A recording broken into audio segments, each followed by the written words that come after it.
आशी अभी अभी कॉलेज के लिए उत्तराखंड छोड़कर दिल्ली एक नए फ्लैट में रहने के लिए आई थी। उसे अपने कॉलेज से कुछ आधा घंटा दूर एक फ्लैट मिला। अगले 2 दिन आशी और उसके मम्मी पापा जो उसे छोड़ने आए थे उसका घर सेटअप करने लगे। घर सेटअप करते हुए उन्हें पिछले ओनर्स का एक गत्ते का बॉक्स मिला और उसे उन्होंने जैसे तैसे का साइड में छोड़ दिया। 3 दिन बाद आशी को अलविदा कहकर उसके मम्मी पापा वापस अपने घर उत्तराखंड निकल गए। जाते जाते आशी की मम्मी पीछे मुड़ी और कस के उसे दोबारा गले लगाकर कहने लगी कि उन्हें कुछ अजीब सी बेचैनी हो रही है। अच्छा होता अगर आशी इस बेचैनी को थोड़ी और सीरियसली लेती, क्योंकि अगले कुछ दिनों में जो उसके साथ घटने वाला था वो किसी ने भी सोचा नहीं था।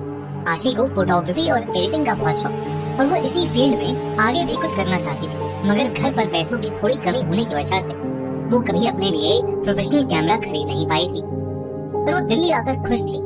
उसने कॉलेज में बहुत से दोस्त बना लिए थे। आने वाले सैटरडे को उसने अपने दोस्तों के लिए एक छोटी सी पार्टी भी रख ली। देखते ही देखते फ्राइडे आ गया। कॉलेज से लौटते ही उसने पार्टी के लिए घर की साफ सफाई शुरू कर दी।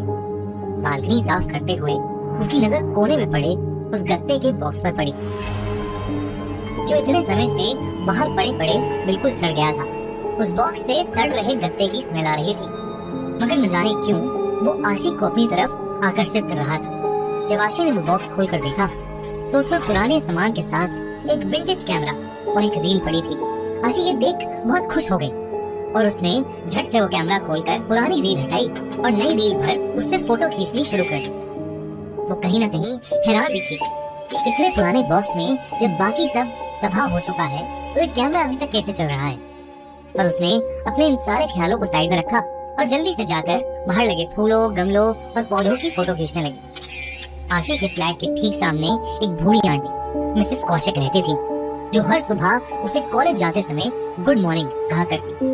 उन्हीं आंटी और उनकी बिल्ली को बालकनी पर देख आशी ने उनकी भी कुछ फोटोज खींची और सोचा कि उन तस्वीरों को वो डेवलप करवाकर आंटी को गिफ्ट करेगी। अगले दिन सुबह सुबह आशी ने पास के एक फोटो स्टूडियो से सारी तस्वीरें डेवलप करवाई और एक एनवेलप में डालकर सीधा मिसेस कौशिक के पास चली गई, जिन्हें वो फोटोज बहुत ज्यादा पसंद आई। जब आशी घर लौटी तो उसने बाकी तस्वीरों को भी देखना शुरू किया और हर तस्वीर में उसे एक बहुत ही अजीब चीज नोटिस हुई। उस कैमरा से ली गई हर तस्वीर के बैकग्राउंड में कहीं न कहीं एक बहुत ही धुंधला सा साया था, जिसके मुंह पर एक मुस्कान थी। उन फोटोज को देखते देखते आशी उनमें कहीं खो सी गई। उसे ऐसा लगने लगा कि जैसे उस साये की मुस्कान धीरे धीरे हर तस्वीर में बढ़ती जा रही है और हर दूसरी तस्वीर में वो कैमरा के करीब आता जा रहा है। तभी अचानक आशी के घर की घंटी बजी। जब आशी ने दरवाजा खोला तो वहाँ उसके दोस्त खड़े थे। सैटरडे आ चुका था और उसके दोस्त हाउस पार्टी के लिए पहुंच गए थे, पर आशी को अपनी तबीयत थोड़ी खराब लग रही थी, इसलिए उसने पार्टी कैंसिल कर दी और अपने फ्रेंड्स को वापस भेज दिया। जब वो अपने कमरे में वापस आई तो उसका ध्यान फिर से उस कैमरे पर गया। आशी ने इस बार उस कैमरे से खुद की शीशे में थोड़ी तस्वीरें खींची। तभी अचानक उस शीशे पर एक क्रैक बनने लगा। ये देखकर आशी के हाथ से वो कैमरा छूट गया। आशी जैसे ही पीछे मुड़ी उसे खुद की रिफ्लेक्शन शीशे में दिख रही थी, मगर उस रिफ्लेक्शन में उसके हाथ में कैमरा अभी भी था और उसके मुंह पर वैसी ही भयानक स्माइल थी, जिसे देखकर वो बहुत जोर से चिल्लाई और वहां रखी चेयर से टकराकर नीचे गिर गई। जब वो उठी तो वो शीशा बिल्कुल नॉर्मल था, बस उस पर एक क्रैक था। उसे लगा ये सब उसका वहम है, इसलिए वो चुपचाप जाकर सो गई। 2 दिन बाद आशी की पढ़ते पढ़ते अपने लिविंग रूम में ही दोपहर में आंख लग गई और रात को उसकी नींद 3 बजे खुली। आशी ने अपनी किताबें समेटी और अपने कमरे की ओर जाने लगी, मगर ड्राइंग रूम की खिड़की से उसने अपने सामने जो देखा उसे देखकर आशी के होश उड़ गए। मिसेस कौशिक अपनी बालकनी पर खड़ी थी, लेकिन उनके चेहरे पर एक बहुत बड़ी मुस्कान थी, बिल्कुल वैसी ही जैसे उसकी बाकी तस्वीरों में थी। आशी वहीं जमी जैसे वो अपना पूरा जोर लगा रही हो, मगर वो वहाँ से हिल ही नहीं पा रही थी। देखते ही देखते मिसेस कौशिक के पीछे से एक हाथ निकला, जिसमें एक कांच का टुकड़ा था और उस हाथ ने उनके गले पर जानलेवा हमला कर दिया। आशी चिल्लाना चाहती थी, मगर उसके मुंह से कोई आवाज ही नहीं निकल पाई।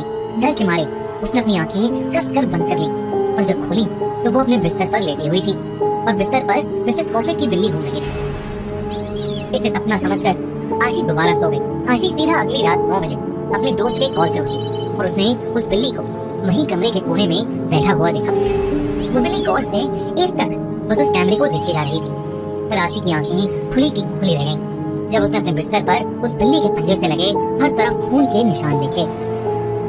आशी ने भागकर वापस अपनी खिड़की पर जाकर देखा तो मिसेस कौशिक वहीं थी जहाँ उसने कल रात उन्हें खड़ा देखा था, और उनके हाथ में वो कांच का टुकड़ा था।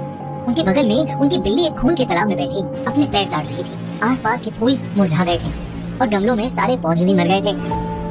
आशी दौड़कर अपने कमरे में गई तो वहाँ से बिल्ली गायब हो चुकी थी, मगर वो खून के निशान अभी तक उस कमरे में चारों ओर फैले हुए थे। आशी को कुछ समझ नहीं आ रहा था, बस उसने जल्दी से जाकर उस कैमरे को अपने डस्टबिन में फेंक दिया। तब उसकी आंखें बॉक्स में पड़ी पुरानी वाली रील पर पड़ी। जब उसने उसे गौर से देखा तो उसे रियलाइज हुआ कि वो पुरानी रील वही मिसेस कौशिक, वही पौधे और फूलों की थी जो बस 3 दिन पहले खींची थी, मगर इस बार वो साया बिल्कुल साफ साफ दिखाई दे रहा था। हर तस्वीर में आशी ही खुद पीछे खड़ी हुई थी और उसके चेहरे पर वही भयानक स्माइल थी। आशी को लगा कि वो पागल होती जा रही है, पर जैसे ही उसने आगे की तस्वीरें देखी उसका पूरा शरीर सुन्न हो गया। आगे की तस्वीरें आशी की ही थी, कई उसके बचपन की, कई उसके स्कूल की, और हर तस्वीर में वो साया आशी के बिल्कुल पीछे खड़ा था, उसे अपनी डरावनी मुस्कान के साथ देखता हुआ। एकदम से पीछे डस्टबिन में पड़े कैमरा से एक क्लिक की आवाज आई, मगर पीछे कुछ भी नहीं था।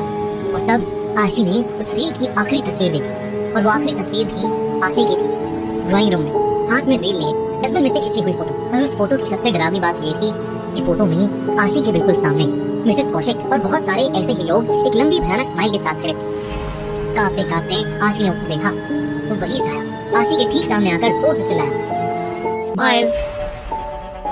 उस रात के बाद से आशी कॉलेज नहीं आई, ना ही वो किसी का फोन उठा रही थी। चिंता में अगले ही दिन उसके दोस्त फ्लैट के एजेंट के साथ अंदर घुस गए, मगर वहाँ कोई नहीं था, बस ढेर सारा सामान, और सामान के बिल्कुल बीच एक विंटेज कैमरा और एक रील जो आशी के मम्मी पापा आशी के सामान के साथ अपने साथ ले गए। कई महीनों तक आशी का कुछ पता नहीं चला, लेकिन एक दिन आशी के छोटे भाई ने वो कैमरा उठाया और उसने भी अपने घर के बाहर पेड़ की फोटो खींची, जो 3 दिन बाद पूरी तरह से सड़ गया।